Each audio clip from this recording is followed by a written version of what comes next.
When it comes to having distance in disc golf, everybody wants it, but not everybody is born with it. So if you're somebody who wasn't exactly born with a super strong arm and has been trying to get more distance and just can't seem to break through, this video is for you. So let me give you a little bit of background. Throughout my playing career, especially early on, I was never really known as somebody who could throw for distance. I was somebody who worked on the shorter elements of the game, tried to get those as clean as possible to make up for my lack of distance because, you know, for a lot of my career, even into college, I was only really throwing just a little over 300 feet, maybe 350, and it certainly was not a strength of my game. Now what I found was, over time, a few key tips helped me transform myself from a slightly below average distance player to what I would argue is a slightly above average distance player, or at least right at average. And I've broken these down into 5 tips that I'm going to share with you today. These are tips that could definitely transform your game. They've helped me out a ton, and some of them have been pivotal to myself gaining more distance off the tee in disc golf. Now, some of these tips I'm going to share with you today are only really applying to when you're looking for maximum distance, whether that be in a distance competition or just a shot on a disc golf course that is really open and you're just looking to get all you can get out of the shot. However, most of these will also apply to just everyday shots on the course where you're looking to get more distance on those golf lines, stuff that's really applicable to shots you see all over the course. Obviously, I can't guarantee success, but I believe that at least one of these tips is going to help you out. All right, so I won't delay any longer. Let's get into the first tip. My first tip is actually related to the run-up, the very start of your throw. And my piece of advice is to create momentum on the tee or wherever you're throwing. Create yourself momentum. Now, some sports don't allow you to get head starts, running starts towards your goal. Sometimes you have to be stagnant. You know, when you see somebody playing traditional golf, they're going to be standing over their shot and creating all the energy from a standing position. In disc golf, we have the ability to get a running start, a run-up, where we can create momentum into the disc. So we need to take advantage of this if we want to have more distance. If your run-up is very stagnant and you're not really creating a lot of momentum, you are going to be sacrificing distance. Now, let me be clear. This video is not titled how to gain maximum distance while sacrificing zero accuracy. That is not the point of this video. I do believe that if you perfect each of these tips, you can get yourself to a place where you're not sacrificing very much accuracy or any at all. However, some of these tips you have to keep in mind, especially at first, you may sacrifice a little bit of accuracy, but we're looking for max distance. So the benefit of having a more stagnant run-up or start to your disc golf throw. Somebody like Corey Ellis, think about him. He has probably the most stagnant run-up. He stands on the back of the tee pad, he takes a couple steps and throws. He doesn't take any kind of running approach at all, really. Then you look at the opposite, you look at guys like Silas Schultz, who are really running themselves into the tee shot, or James Conrad takes a huge run-up. Here's the thing. At the end of the day, your goal is to get the disc moving forward as quickly as possible, and giving yourself a running start is a great way to do this. The way I like to describe it is almost building up to an explosion, okay? One of my favorite run-ups in all of disc golf is Silas Schultz. If you ever watch the way Silas Schultz does his run-up, he almost looks as if he is running downhill. He starts up on his tippy toes a lot of times. He slowly kind of creeps into his run-up, and you're not sprinting. You know, this isn't a sprint. This is just a way to get your body into the motion, getting ready to get into that explosive follow-through at the end, propelling the disc. So the bottom line is, it's always going to be harder to throw for distance when you don't have momentum moving forward. Now, I also want to emphasize that this can work against you if it ruins your timing. And this is actually my second reason for starting your momentum and creating a run-up, and that has to do with your timing. I believe that the most effective run-up actually creates and helps your rhythm on the tee pad, on the second shot into a par 4, wherever you might be taking your run-up. I believe that it can help create rhythm and help your timing. A good analogy I have is, you see baseball players a lot of times, as they're getting ready for a pitch, you'll see a lot of them have a leg kick or some kind of hitch in their swing that allows them to time the pitcher, right? You'll have a guy sitting back on a pitch, he kicks that leg and he's getting himself in a position that's primed to spring forward into his swing. Okay, think about that in disc golf. Now, we're not timing a pitcher, but we are still preparing for a moment of explosion, and we are also trying to help our own timing. So by creating that run-up, by giving yourself a starting point, you are getting your body already moving in a more loose position to get into the rest of your throw. This is why it's so helpful. Now, the last thing I want to mention is, even though I think a powerful run-up is important, it doesn't mean you need a ton of space to do it. I know there are a lot of courses out there that don't have massive tee pads. The key is using your space wisely. One mistake a disc golfer can make is having a smaller tee pad, starting their run up and taking massive first steps. Those first few steps to get yourself moving forward, they're really only to get you moving forward. They can be small steps as long as you're getting your body in that motion. Taking a giant step forward on a small tee pad means that you've just chewed off maybe a quarter of the tee pad and for really not much purpose. You want to save your longest steps for where you need them the most, which is usually at the very end during your throw when you extend and get ready to release. So start yourself running downhill, but use that in a compact motion. You know, even if you have a little bit of space, just get yourself up on your toes maybe and just start taking little steps and getting into your motion. I think that having a run up helps build momentum, it helps perfect your timing, and it is very effective when trying to gain distance. So that's tip number one.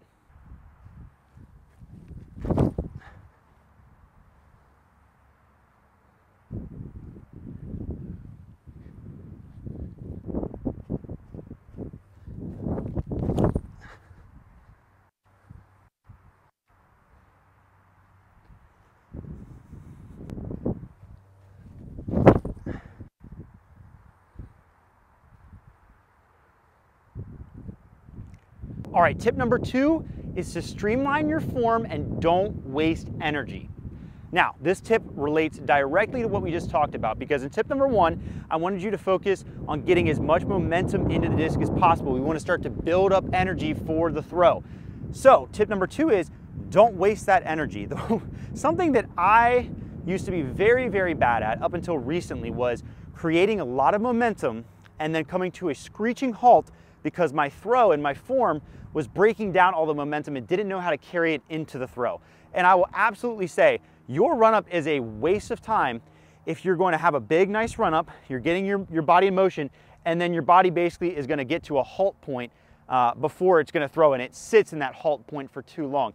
If you look at old videos of me throwing for distance, you basically see these huge, aggressive, chomping steps as I get into my throw, and then it's like the video would change to half-speed playback, and I would go into slow-mo because my form just didn't know how to get that momentum moving forward. When you create energy in the run-up, you know, you're doing that to help your rhythm, but you also want to keep it, right? You want to have forward momentum continue to go forward into your throw. And so you need to try and streamline your form to get that moving as smoothly as possible. I'll give you an example. For my fix, one of the things that I did wrong was I would do a huge run-up, and then I would get to the point where I was going to start doing my X step, and I would hitch down really far. I would kind of slump down. I started really high up on my tippy toes. I like this like on the toe gather. And then all of a sudden I would, boom, I would go down and all my weight would get on my back foot. And so what would happen is I would use all that momentum and then I would drop levels, put all my weight on my back foot, and I would just, everything I had, I'd lost. So what I had been focusing on recently is trying to stay more upright and keep my body at the same level and keep the disc on a more similar line throughout the process of my throw. So instead of coming in and all of a sudden breaking down low and getting my weight back, I'm trying to get in my run and then stay up high and keep my body moving forward on the same plane. At the end of the day, you just want to keep as much of that energy as possible, and it's never going to be perfect.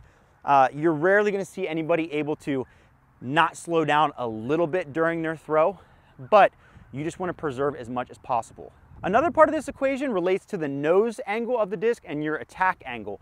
One of the other major flaws with my form before is because I was getting so low to the ground after starting high, my attack angle and nose angle of the disc ratio was getting thrown off. And what I mean by that is, so your nose angle relates to where the front of this disc, the edge, is pointed. If it's pointed like this, the nose angle is up, and if it's here, the nose is down. If your nose gets too far up, the disc wants to stall and it's not going to go very far. You want to keep that nose down as much as possible when throwing for distance.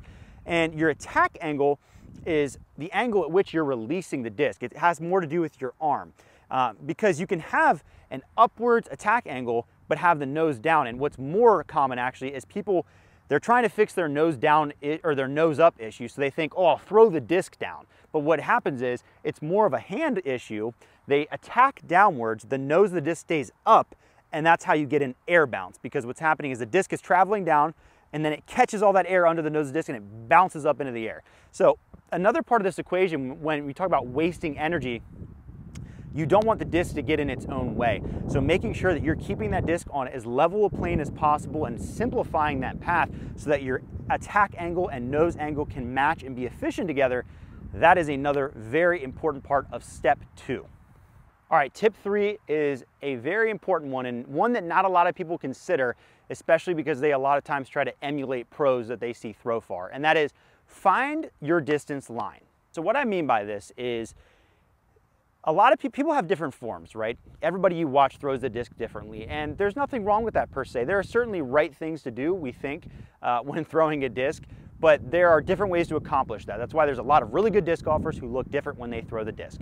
And certain forms generate power on lines differently. You know, you look at a guy like Kevin Jones, he really likes to get low to the ground and he likes to have that disc come out on hyzer. He throws almost all of his shots on hyzer. Then you see somebody like Gannon Buhr, who likes to stay really upright and he likes to rip those discs over on flex lines. That's where they feel comfortable throwing shots and generating power. Another great example of this is Hunter. If you ever watch him play with me, he is somebody who's more comfortable on hyzer. That's where he generates his power, whereas I like to throw the disc on anhyzer. You know, that's typically the balance. Sometimes you'll have guys that like to go right in the middle and throw flat, but what I'm trying to get at here is certain forms generate more or less power depending on where they're releasing the disc, what arm slot they're releasing the disc in. I'll go back to the baseball metaphor. There's a reason you have pitchers and fielders that throw from different arm slots. Some of them just feel more comfortable or generate more power in those slots, and sometimes they can even have to do with the way your arm feels when throwing them. But in disc golf, I encourage you to try and test them out. Go out, if you're looking to get distance, you know, try and throw the big flex shot and then try and throw that hyzer flip shot as well, and everything in between, and see which one of them can you generate the most power. A lot of times you'll know it off the top of your head because you just think, well, I like throwing this shot more, I'm better at it, it feels better. But you know, it's interesting when you hop on things, if you use tools like the tech disc and other tools that show you the RPMs on your disc, you can get a really cool look into just how much speed and rotations you're generating from different arm slots, and sometimes the results may surprise you. And obviously, sometimes on the course, you're not gonna have an option. You need to throw a certain shot, but when you have that wide open shot where you're just looking to get it as far forward as possible, there's a lot of different things to consider. And so me personally, I like throwing the really high, big anhyzer flex shot. That's my shot of choice, but yours might be the flippy disc on a hyzer flip. Something you have to figure out, and guess what? They both work just fine.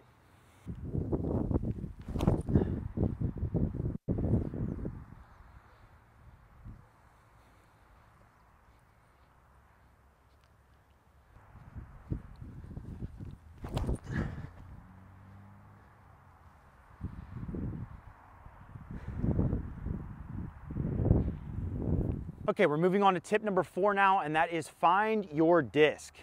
Now, this is a tip that relates very closely to that previous tip because it has to do with which line you're comfortable throwing on. Well, that's part of it. There's kind of twofold to this tip. The number 1 tip is find the right speed for your arm. Now, most of you know this by now, but a 12 speed doesn't go far for everybody. The equation of a disc is simple in the fact that, you know, the wider the rim on a disc, the lower profile it is. You know, that's how it can penetrate through the air and go faster. We get that. But the problem with that is you're missing the part of the equation that states if a disc doesn't get up to speed, it's not going to fly the way it's intended.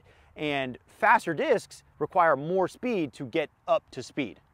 So this is why I'm saying to you that sometimes you may have like a 9 or 10 speed like this Era here from Finish Line, or you may have something like this Interval that is considerably faster, and sometimes the slower disc could go further. This could be for the reason of speed. You know, you might not be able to throw far enough to get this 12 speed up to its optimal performance, and it also can have to do with hand size. If you're somebody who is just a little smaller or maybe younger and doesn't have the biggest hands, sometimes it can be easier to get a good firm grip on a narrower rimmed disc, and that cannot be underestimated when throwing a disc. If you cannot get your hands around the disc properly enough to get a good firm grip, you will lose distance because of that. If your fingers aren't strong enough to get around them, you know, that's going to affect everything. So think about going down to the smaller rimmed disc for that reason. Now the other part of the equation when choosing your disc is what kind of angle am I comfortable throwing?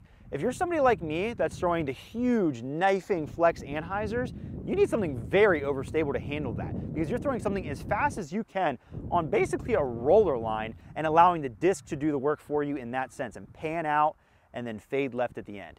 Now, if you're somebody who likes that big hyzer flip line, you're kind of doing the opposite. You are going to go for something flippy so that you can let the disc do the work, but in the other sense, where you want that disc to flip up for you, ride over, and then fade at the end. So make sure you're choosing a disc that benefits the way that you want to throw it, and also make sure you're not choosing something too fast that it actually is detrimental to the way you throw. You would be very surprised how small a difference there can be between something like a 10 speed and a 12 speed. Even for some of the best pros out there, I know Paul Macbeth used to say that the Onyx, which is I believe a 10 speed, was the furthest flying disc in his bag. And sometimes it's just the way a disc feels in your hand, how well you're able to connect with it. Don't underestimate that.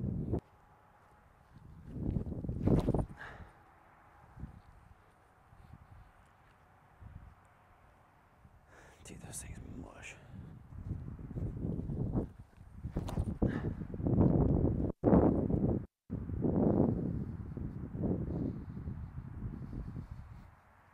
All right, we've made it to our final tip. This is tip number 5, and I hope you've made it this far in the video because this is my most important tip. This is the tip that has helped me the most in my journey to becoming a better distance player. That tip is to create the slingshot. You may be familiar with the word lag. It's used in certain sports to describe a lagging or whip effect that helps you create more power. I believe lag is the most important factor when creating distance in disc golf beyond your own genetics. So the idea here is that we're creating a whip, and you get this whip effect when the lever that you're using gets ahead of the object it's connected to. So in golf, that would be your hands getting ahead of the club head, and then the shaft acts as the whip in that scenario. With a whip, you know, you're getting your hand ahead of the whip so that it quickly snaps it forward. In disc golf, our arm is the lever and the disc is what we're trying to whip. Now obviously it's a little bit different because we don't have an instrument that creates flex, but our instrument that can flex is our body. Remember, we have a lot of ligaments in our body and we can use ourselves as the whip. So while we may not be able to create as much speed as you can with a golf club or a whip because they have built-in flex into those instruments that they're using, we can still use our bodies to our advantage and create a whip with the disc in order to propel that disc into the power pocket and out of your hand. I believe the key to this whipping technique is having the disc in the back of your swing for the least amount of time as possible before moving into the power pocket and on its way forward. You're basically trying to minimize the time between full extension and your forward explosion. The reason I had so much difficulty with this in my form was because I allowed the disc to linger in the back of my swing before moving it forward for way too long. Basically what I would do is I would get into my form and this disc would get back here really early. It's sitting back, it's sitting back, it's sitting back, and now I have to basically just pull it from static, right? It's just back there, it's back there, and now I have to pull it. So I'm relying completely on my arm and my muscle just to pull that through. What we're looking to do is have that disc get back much later in your form. So you're going to get here, now we're bringing it back, and by the time it gets to the back of our swing, we want the rest of our body prepared to already be propelling forward. So essentially at the back of that swing, you get a boom, a very quick whip. Basically, our entire body is acting as the lever, getting ahead of the disc in order to almost jerk it out of its position at the back of your swing. This is something I struggle with so much, and when I tell you the results of this are so dramatic, it's insane. And there's a lot of people who don't struggle with it. A lot of people learn. It really just depends on how you learn to time your throw. Some people, when they learn to play disc golf, they already built in, just that's how they throw. They go back and through. But there are so many people who struggle with having that disc just sit back. And actually the first thing I did whenever I was struggling with this is I would actually have the disc back and I would try and make a secondary punch. It would be sitting back and I would go boom, boom, and try to like basically create it as much as I could, but that just wasn't effective enough. What I had to do was train my form so that my lower body got further into its process. I got further forward in my X step before my upper body had begun its twist into the backswing. Now, I do regret to inform you that although this is the most effective way I have trained my distance, it also is the one that will ruin your game the most. And I don't mean permanently, okay? Obviously, you're gonna be able to work back with your timing, but the problem is you have to make a very drastic change in the timing between your lower body and your upper body in order to get this in motion if you haven't already. And I'm telling you, you can look at all of the pros that can really crush, especially some guys with slighter frames that can throw far. Paul McBeth is the master of this. If you watch Paul's form, the second that disc gets back, he's got it moving forward. Drew Gibson, same thing. Simon Lizotte, same thing. I don't think a lot of people pick up on it because it's very natural to some people, but for people like me who this isn't natural to, it was life-changing. And like I was saying, this is a huge change in your timing. It's something you have to work on. And believe me, there were multiple times in my career or my time playing disc golf that I tried to implement it, got discouraged. Even though I threw further, I wasn't getting accurate throws off and I just gave up on it. But lately, I've really been trying to drill it and it has changed my distance for the better. Really, the best way to practice this technique is just to get outside and just work on delaying your upper body. That's kind of the best way to think about it. Because like if you're somebody like me, your upper body wants to get into the motions way too quickly. So you basically have to just force yourself to freeze that upper body until later. It's gonna feel very weird and unnatural at first, but what'll happen is you get further in and then you have no choice but to speed up your upper body and get into that last second. It's a split second motion that you have to perfect.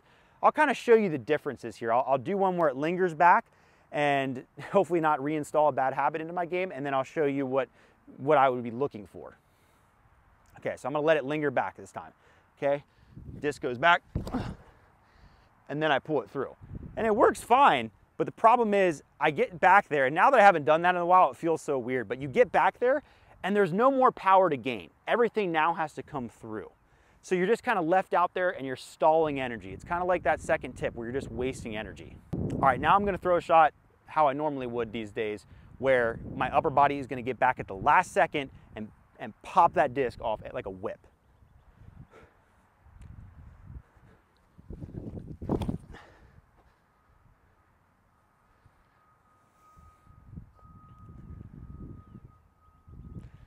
Yeah, there's just a lot more